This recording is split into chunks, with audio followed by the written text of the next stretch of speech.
Pushpa 2 movie గురించి అందరికీ ఒకటే చెప్తా. అల్లు అర్జున్‌లా శారీ కట్టుకొని ఏ హీరో అయినా ఫైట్ సీన్ చేయగలిగితే వానికి లైఫ్ టైమ్ సెటిల్మెంట్. కళ్ళు మూసుకొని అల్లు అర్జున్ తప్ప ఎవరిని చూడొద్దు. స్టోరీ బాలేదు, అది బాలేదు అని కాకుండా అల్లు అర్జున్ స్వాగ్ చూడండి, ఎంజాయ్ చేయండి.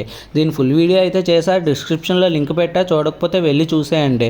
ట్రైలర్ చూసాక ఒకటే పుష్పగన్ రూల్. పుష్పగన్ చూడడానికి అండ్ పుష్పగన్ స్వాగ్ చూస్తే చాలు మన టికెట్ డబ్బులకు న్యాయం అండ్ వర్త్ జరిగిపోయినట్టే. స్టైల్లో మాత్రం ఎక్కడా కాంప్రమైజ్ అవ్వలేదు. అల్ట్రా స్టైలిష్గా ఉన్నారు. స్టైలిష్ స్టార్ స్వాగ్ని మళ్ళీ ఇంకోసారి గుర్తు చేశారు మన అల్లు అర్జున్ గారు. పాట్నాలో జనాలేంటి భయ్య అంతమంది వచ్చారు, నాకు తెలిసి హీరోకి రాలేదు. వస్తారో రారో తెలీదు. Allu Arjun craze India wide ఉంది అనడానికి ఇది ఒక రీజన్. ఇండియాలో అందరికన్నా ఎక్కువ క్రేజ్ ఉంది అల్లు అర్జున్ ఒక్కడికే. True pan India star. ఒక సినిమాతో వచ్చిన క్రేజ్ కాదు అది. స్ట్రైట్ ఫిలిమ్స్తో ఎవరికైనా ఫ్యాన్స్ వస్తారు, కానీ డబ్బుడ్ ఫిలిమ్స్తో ఫ్యాన్స్ వచ్చిన వరకు ఒక రేంజ్ ఉంటుంది. పుష్ప 2 1500 కోట్లు పక్కా వస్తుంది. ఎందుకంటే దానికి ఒకటే రీజన్, అది అల్లు అర్జునే. ఇప్పటి నుంచి కాంపిటీషన్ మరీ ఘోరంగా ఉంటుంది, మామూలు సినిమాలు ఉండవు.